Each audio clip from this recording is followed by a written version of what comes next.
제39장 관우와 유협의 전통. 사람이 모여 사는 곳에는 의리의 분쟁이 발생하고 이를 해결하는 과정이 필요합니다.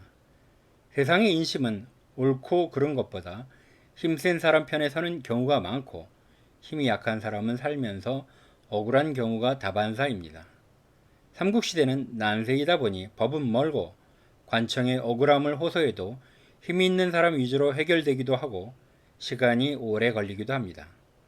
그러다 보니 중국에는 오랜 기간 유협의 전통이 있었습니다.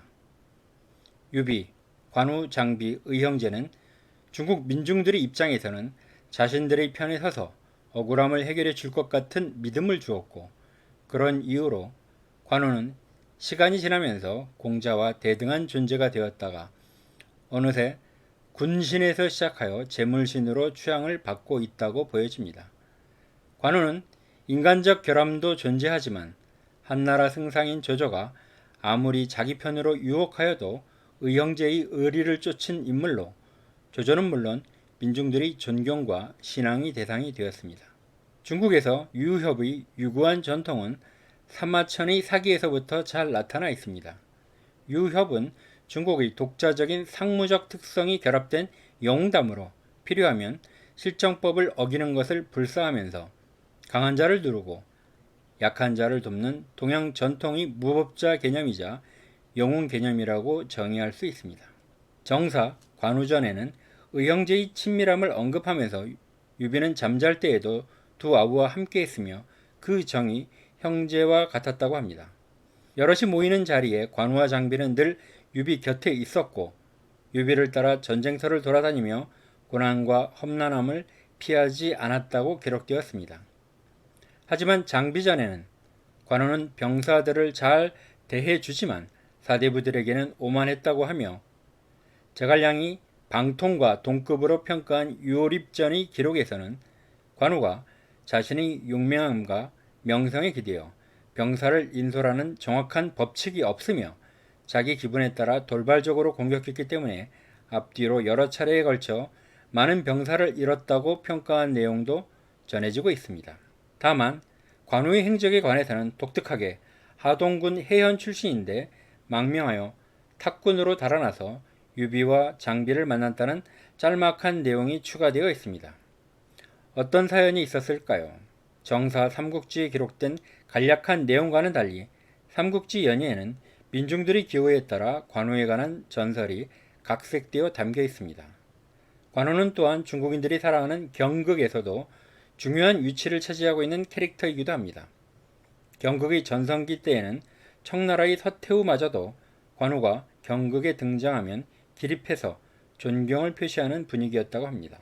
경극의 스토리를 담은 고가평이 북극월간에는 관우가 원래 얼굴이 흰색이었는데 지방의 토 일가의 횡포에 분노하여 이들을 전부 살해하자 관가에서는 관우를 잡으려고 하였는데 도망치는 도중에 선인의 도움을 받아 빗물로 얼굴을 씻은 후 돌연 얼굴이 붉게 변해버려 무사히 생명을 보존하게 되었다는 이야기가 전해집니다. 또 다른 스토리를 담은 삼국평설에서는 중국은 역대로 소금 매매는 생활 필수품으로 국가의 주요 수입원이었는데 시대에 따라 국가 전매와 민간 세금 징수 사이로 정책이 왔다 갔다 했다고 합니다.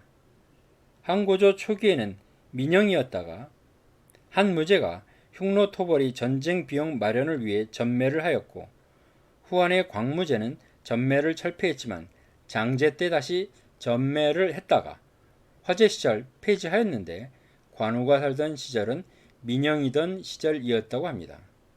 소금은 20세기에도 장개석의 국민당의 주요 수입원이었다가 1949년 이후에는 공산당이 전매하였고 최근 2017년에야 소금 전매제가 폐지되었다고 합니다. 관우가 소금 장사를 하던 해현 상평천 보지리에 새로 부임한 소금 담당 세금 징수 관리인 염령조군은 안 좋은 날씨로 소금 소출이 나쁜 상황에도 불구하고 염세를 올렸는데 상평청 보지리에서 소금을 생산하는 염호들의 우두머리인 이괴를 맡은 관우의 아버지 관의는 조구에게 감세를 청원하러 갔다가 곤장을 맞고 옥에 갇히게 되었고 관우의 부인 호 씨는 아들 관평을 낳은 지 1년이 지난 때였는데 시아버지의 선처를 구하려다 술에 취한 조구의 침상에 끌려가게 되었습니다. 당시 관우는 마을 청년들과 함께 몰래 숨겨둔 소금을 밀매업자에게 운반하는 일을 하러 마을을 떠난 시기였습니다.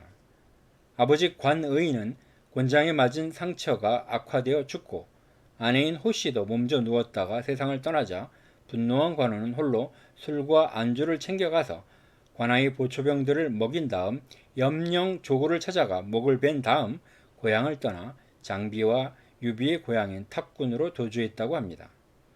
훗날 황건적인 난이 일어나 난세가 시작되자 탑군에서 유비 삼형제가 의병을 일으킬 때 상인이던 장세평과 소쌍이 군자금을 지원하게 된 연유는 당시 유비 삼형제가 거주하던 유주의 탑군이 한나라의 변경지방으로 북방 유목민족들의 말과 남방에서 생산된 생활 필수품들이 거래되던 지역으로 유비 삼형제가 이 지역 마시장의 거래 질서를 잡던 동네에서 힘께나 과시하는 유협으로 존재했을 가능성이 크다고 보여집니다. 사마천은 유협이 유자들처럼 학문에 얽매이면서 작은 의를 품은 채 천박한 의논으로 세속에 부합하여 세상의 흐름에 따라 부침하면서 영예로운 이름을 얻으려고 하는 것보다 더 가치가 있다고 보았던 것입니다. 그러므로 이름 있는 선비들도 막다른 골목에 몰리면 유협들에게 목숨을 맡기게 된다고 말하는 것입니다. 사마천은 각 시대마다 이름을 남긴 협객들을 예로 들면서 자신이 직접 만난 적이 있는 동시대 곽해의 행적을 자세하게 기록하였습니다. 지금으로 치면 미국의 마피아 열전이나 일본의 야쿠자 열전, 중국의 삼합회 열전을 기록하면서 그들의 사회적 영향력에 대하여 기록을 남긴 것입니다. 사마천은 정사인 사기를 편찬하면서 뒷골목의 조폭 열전을 기록하는 파격을 선보인 것입니다. 겉모습이 아닌 세상을 움직이는 실질적인 힘의 흐름에 관심을 기울인 것으로 보여집니다. 당시 한무제는 자신이 죽은 후 묻힐 무릉을 만들면서 당대의 부호와 호족들을 무릉으로 이주시키는 명령을 내렸습니다. 당나라 시절 편찬된 진서의 기록에 의하면 무릉은 한무제가 즉위한 다음 해부터 만들기 시작하여 모두 53년이 걸렸고 한무제는 매년 국가 세금의 3분의 1을 자신의 능묘를 만드는 데 쏟아부었다고 합니다. 능묘는 높고 크고 웅대하며 방추형 모양으로 동방금자탑으로 불릴 정도라고 합니다. 부장품도 많다 보니 도굴되었다는 기록도 다양하게 있는데 한 소재, 한 선제에 이어 전한 말기에 농민 반란군인 정미적의 30만 대군이 장안에 들어와서 무릉의 부장품을 수십일 동안 옮겼다고 적혀 있고 후한 말기에는 동탁도 여포에게 도굴하도록 하였으며 당나라 말기 황소의 난 때도 반란군이 도굴하였다고 하며 20세기에도 군벌 손련중이 무릉 위에 참호를 세우면서 도굴하였을 것으로 의심받고 있습니다. 곽해는 가난하였으므로 처음에는 무릉으로 이주자 명단에 포함되지는 않았으나 관리들은 곽해의 명성이 높았으므로 고민하다가 다시 집어넣었다고 합니다. 그러자 위청 장군이 나서서 한무제에게 진언을 하였다고 합니다. 위청의 누이인 위자부는 한무제의 아이를 낳은 가수 출신의 후궁으로 한무제의 총애를 받았고 위청도 그 인연으로 흉노족과의 싸움에서 큰 공을 세우고 출세하여 훗날에는 비천한 시절 자신의 주인이었던 한무제의 누나인 평양공주와 결혼까지 했던 거물이었습니다. 곽해는 집이 가난해서 이주 대상에 해당되지 않습니다. 그러자 한무제는 이렇게 대답했다고 합니다. 평민이면서도 장군이 부탁할 정도의 권력을 가졌다면 그 집이 가난하다고 할 수 없소. 곽해의 아버지는 협객이라는 이유로 문제 시절 살해되었던 인물인데 곽해는 도망자를 숨겨주고 강도짓도 하고 화폐를 유지하고 분묘를 도굴하기도 했던 인물입니다. 하지만 나이가 든 후에는 덕을 베풀고 의협심을 발휘하였다고 합니다. 은혜를 베풀어도 보답을 바라지 않고 때로 사람들이 고민거리인 병역 문제를 면제시켜주는 은혜를 베풀기도 하였고 서로 원수처럼 다투는 사람들을 찾아가 화해시키는 일도 하면서 주변의 신망을 얻었던 것입니다. 마침내 곽해의 집도 이주 대상에 포함되었습니다.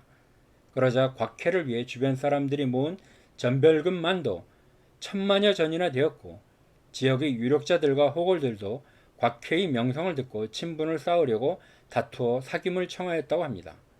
반면에 인근 양계주의 아들이 관리로 있으면서 곽회를 이주시켜야 한다고 주장했는데 곽회의 친조카가 그를 죽이는 일이 일어났습니다. 이어서 양계주가 피살되는 일이 발생하였고 양계주의 집안에서 사람을 시켜 한 무제에게 탄원하는 글을 올렸는데 그 사람마저 살해되자 한 무제는 곽회를 체포하도록 명령을 내렸다고 합니다. 결국 곽회의 일족은 모두 몰살되고 말았습니다. 공권력의 입장에서는 대중들의 신망을 얻으면서 국가의 법적인 질서를 어지럽히는 곽회와 같은 존재를 용납할 수는 없었던 것으로 보여집니다. 사마천은 유협열전에서 곽회를 평가하며 나는 곽회를 본 적이 있었는데 그 얼굴 모습은 보통 사람보다 형편없고 말솜씨도 본받을 만한 게 없었다. 그러나 천하에서 현명한 자나 못난 자, 아는 자나 모르는 자나 모두 그의 명성을 사모하였으며 협객을 말하는 사람은 모두 그의 이름을 말한다. 라고 기록하였습니다.